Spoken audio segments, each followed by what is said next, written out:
another large-scale terrorist attack in Israel. 5 people were injured and 1 has already died in the hospital. At the time of recording this video, another injured guard was attacked by a terrorist with a knife at the Leba Mefras bus station in Haifa.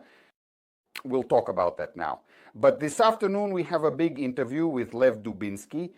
This is a retired investigator of special cases from the Israeli police, and we talked with him about Palestinian illegal immigrants, about the terrible problem they pose for security, both in criminal and terrorist senses, about how they infiltrate into Israel, and that the police practically have no tools to combat them. Don't miss it. We'll post this video sometime after lunch today. And today we'll also talk about how Palestinian factions in the Gaza Strip are preparing to resume hostilities, and they've started a strong psychological war against Israel again, posting videos with hostages, writing about the worsening conditions of hostage detention, and so on. We'll definitely talk about the step-by-step plan. How can I put this correctly regarding the step-by-step plan for opening the gates of hell, as we've discussed, meaning the phased plan to pressure Hamas and the resumption of hostilities from Israel's side, as well as what purges are planned in the general staff and what purges the new chief of staff who takes office on March 5th is planning. Hello everyone, my name is Auslender. You're on my channel. Please support this video. Don't forget to subscribe to the channel if you haven't already. Leave your comments. Click on the bell button. Make sure to turn on this notification so you don't miss the next videos. And you can help the channel financially. It's such a gratitude for our work. The super thanks button, super cents, or the heart with $1. 2 platforms, Boosty and Patreon. Links are in the description, and you can become a sponsor of the channel on YouTube. All of this is important and necessary, and a huge thank you to everyone who does this. So the terrorist attack happened in the morning at the bus station in Haifa. It's Lev Mefras, where the train station and bus station are together in one complex. A terrorist arrived by bus, got out, pulled out a knife, and attacked people, starting to stab them while shouting Allahu Akbar. The first to react was the security guard, who quickly realized what was happening, approached and neutralized the terrorist with a few shots. Well, he actually killed him, after which, as it was reported, security forces arrived at the scene. Probably police, who unfortunately mistook the guard for the terrorist. Why did they initially report it as a combined attack, both shooting and stabbing, and then figured out what really happened? And so, apparently, in the heat of everything happening, they opened fire on the guard, and he sustained extremely serious injuries. As of now, thank God he is alive, but in critical condition. A total of 5 people were injured. The 6th is the terrorist who was killed.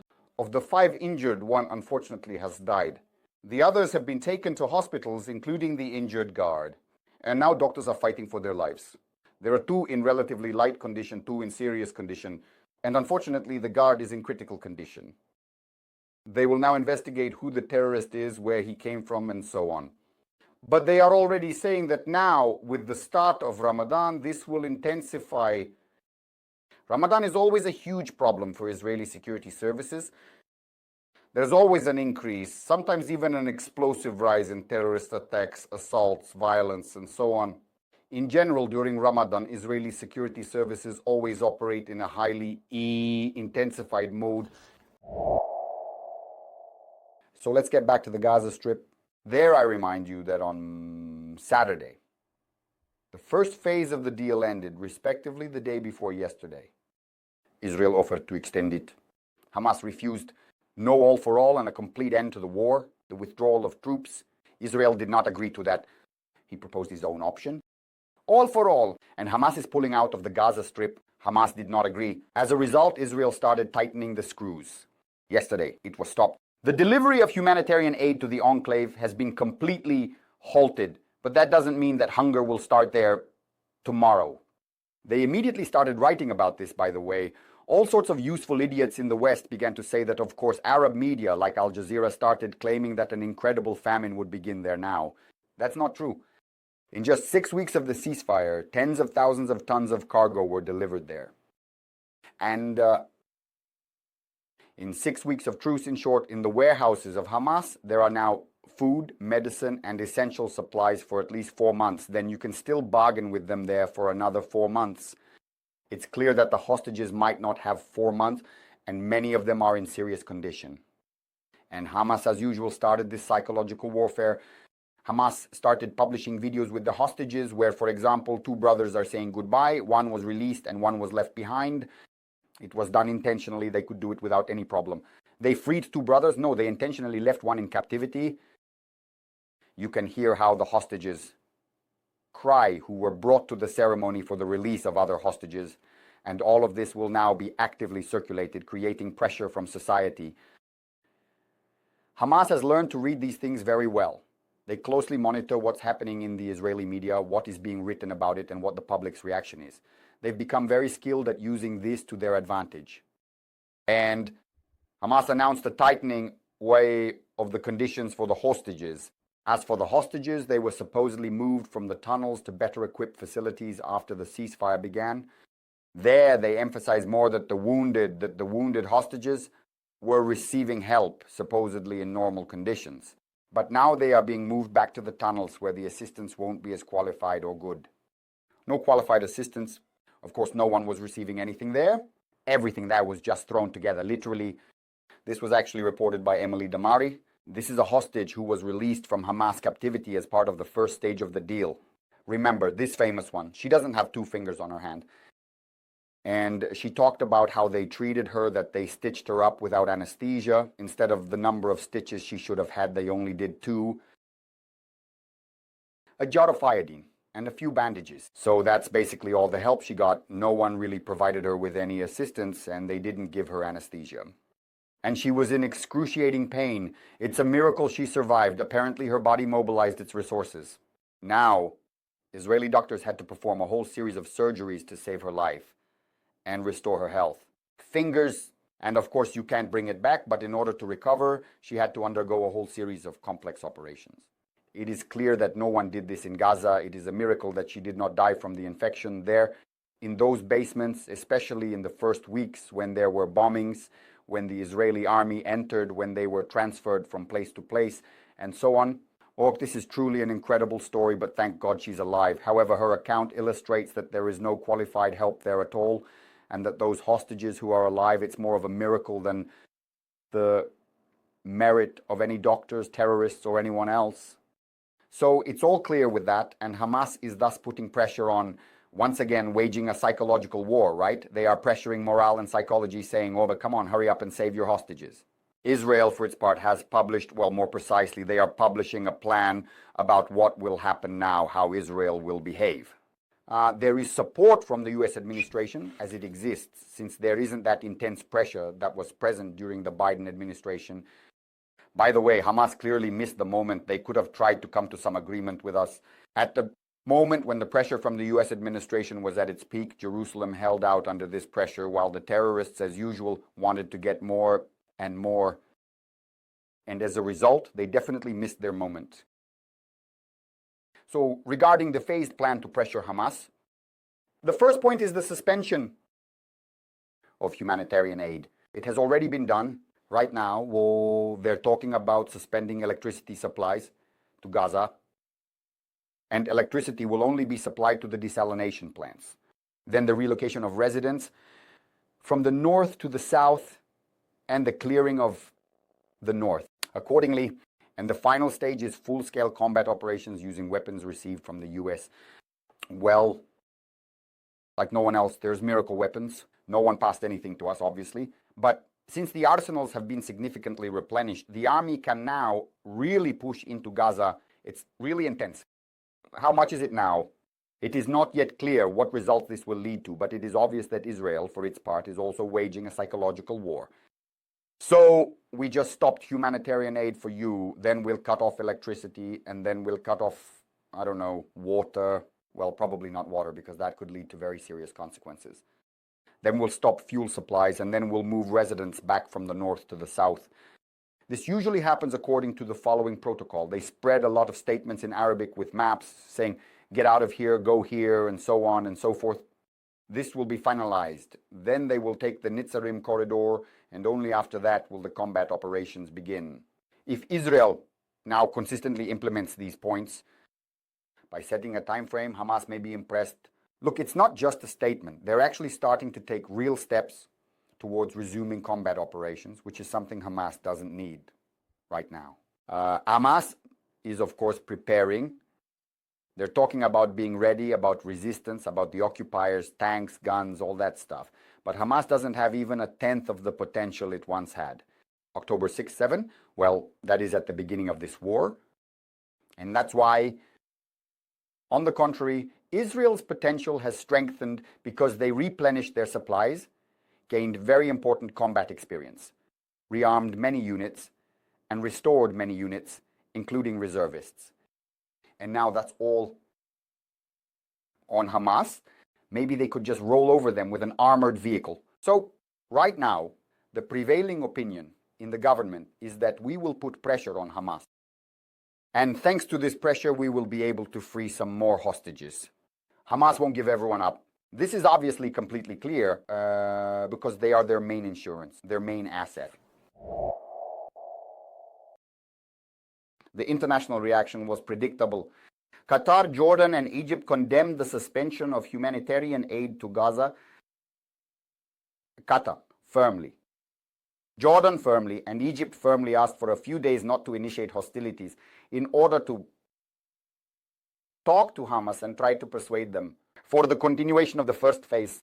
It's clear that in the coming week, we are unlikely to start hostilities. This week will be dedicated to implementing the first points. This is the plan I outlined, to increase pressure on Hamas and to give the mediators time to negotiate with him. If they don't agree, well, then everything is clear. So, somewhere in the second half of March, we can expect a resumption of hostilities if an agreement cannot be reached. By the way, the European Union, interestingly, condemned Hamas. Here it is. In general, an earthquake just happened.